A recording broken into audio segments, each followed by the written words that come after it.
Mechanical lifts help make care easier on the client and less physically stressful for staff, thereby decreasing injuries that can result from transfers.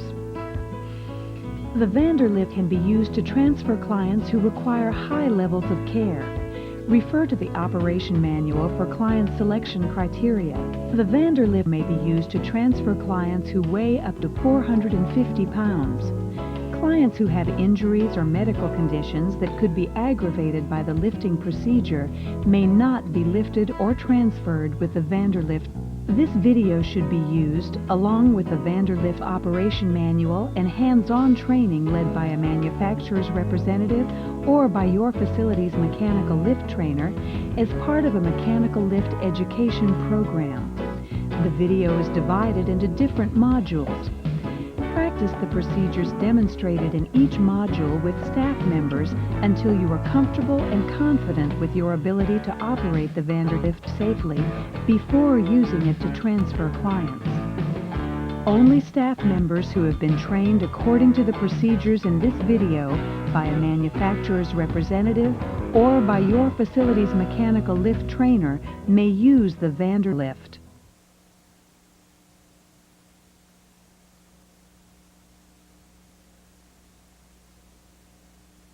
The Vanderlift is equipped with rear caster brakes.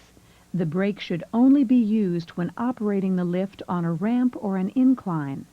To lock the brakes, press on the back of the brake tab. To release the brakes, press on the button on top of the brake as shown.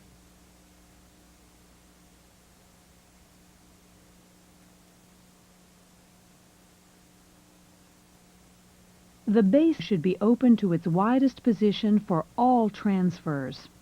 The base may be narrowed to go through doorways, but must be opened after the lift has cleared the door. To adjust the width of the base, stand behind the lift, grasp the soft rubber handle on the shift bar, and move the shift bar as shown.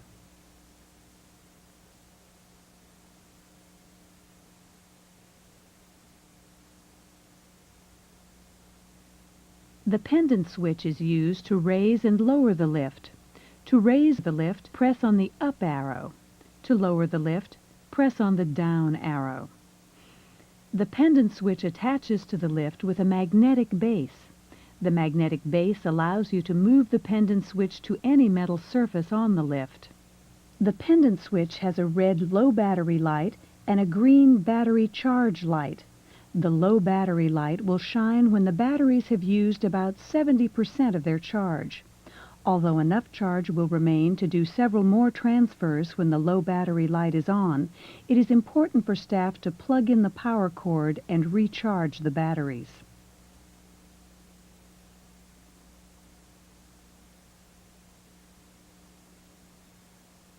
The Vanderlift has a built-in battery charger, which works when the power cord is plugged into a standard 120-volt AC outlet. When plugged in, the green battery charge light on the pendant switch will be activated and you will hear a click, which indicates the batteries are being charged. For your protection, the lift will not work while it's charging. Be sure to unplug the power cord from the wall outlet before moving to prevent damage to the lift. Refer to the operator's manual for information on the methods that can be used to charge the batteries.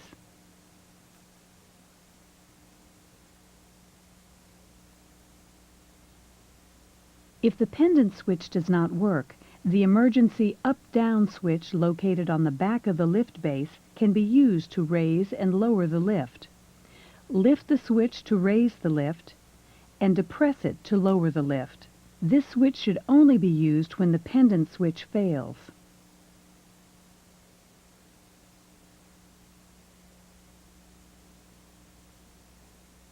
A red emergency stop switch is located on the inside of the mast. If the pendant switch fails and the lift continues to raise or lower, push down on the emergency stop switch to stop the lift.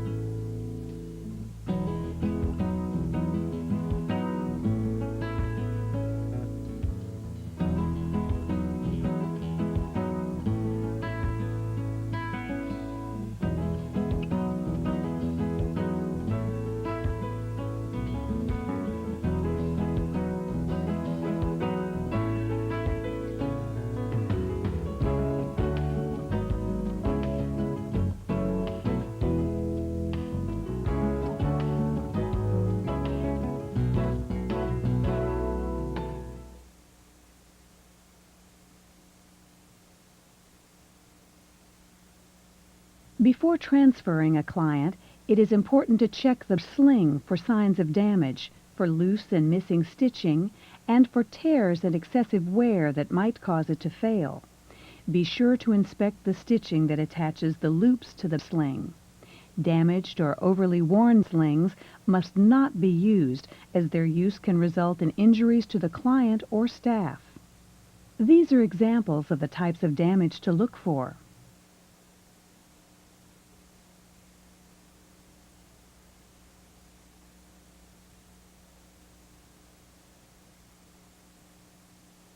It is also important to inspect the lift before transferring a client to make certain no parts are missing or excessively worn and that the lift operates freely.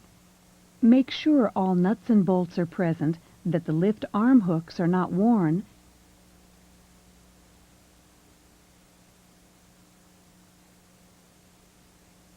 that the shift bar opens and closes the base of the lift properly, and that the brakes hold the lift securely. If a problem is noted, the lift should not be used until repairs have been made by qualified maintenance staff.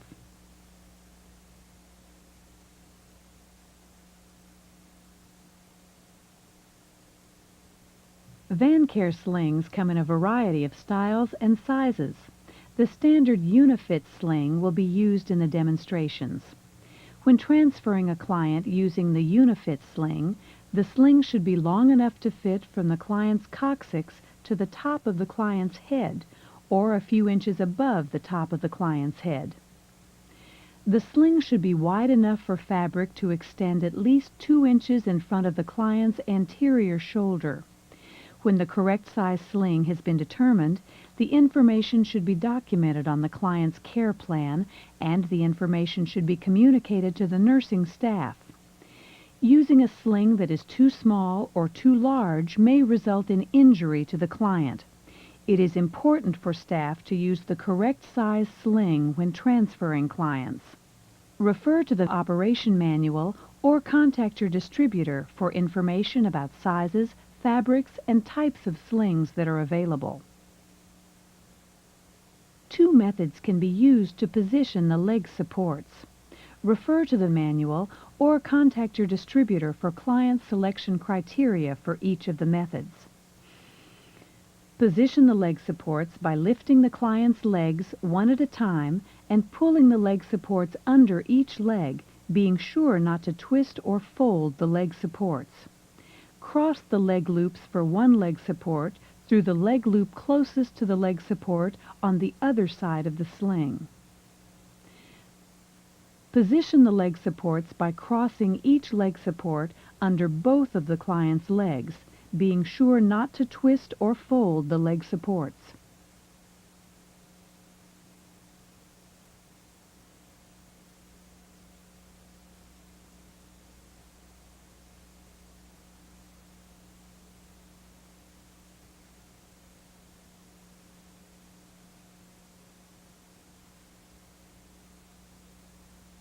It is important for staff to attach the sling loops to the hanger bar hooks with the loops in the bottom of the hooks as shown here. If staff do not connect the loops to the hooks correctly, injuries can result to the client or staff.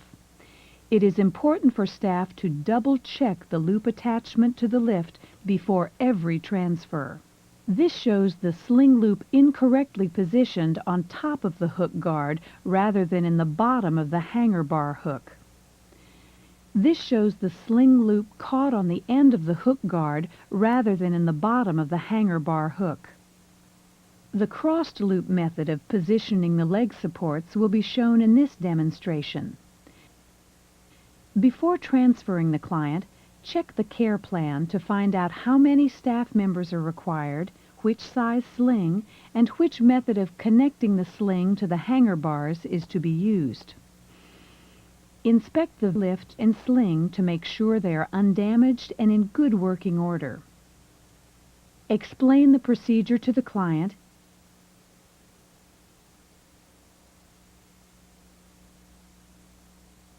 and have the client turn to the side. Helping is needed. Position the sling under the client with the colored handles on the outside of the sling.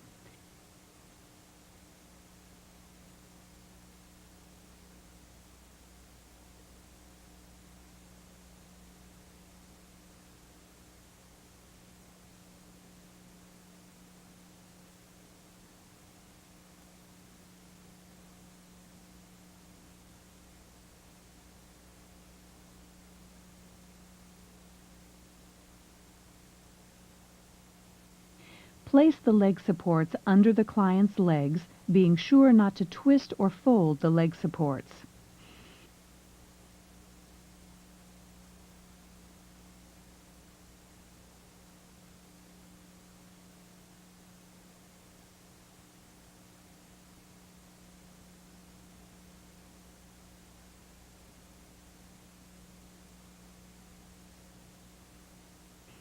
Open the base of the lift to its widest position and move the lift into position with the hanger bar assembly above the client's stomach.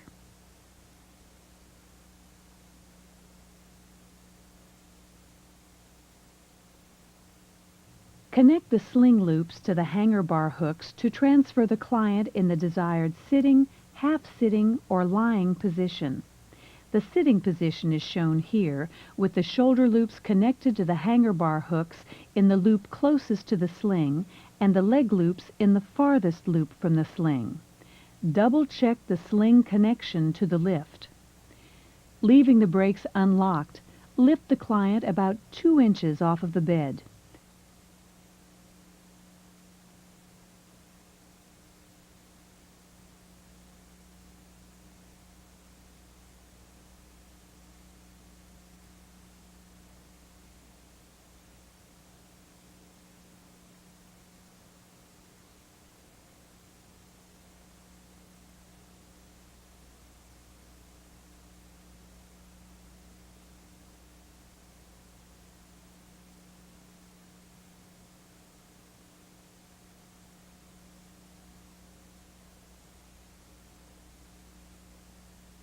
Back the client away from the bed and lower the client so his or her feet are at the top of the base of the lift.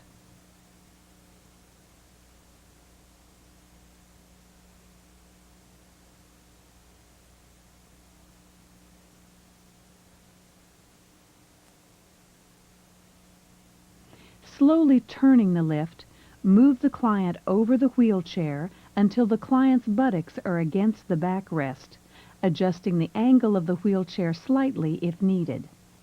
Lower the client until the shoulder and leg loops are loose. Unhook the sling loops from the hanger bar hooks.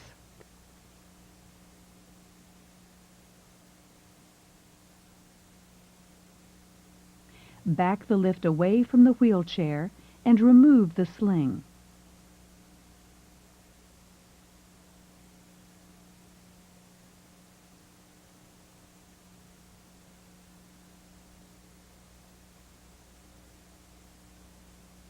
The crossed leg support method of positioning the leg supports will be shown in this demonstration.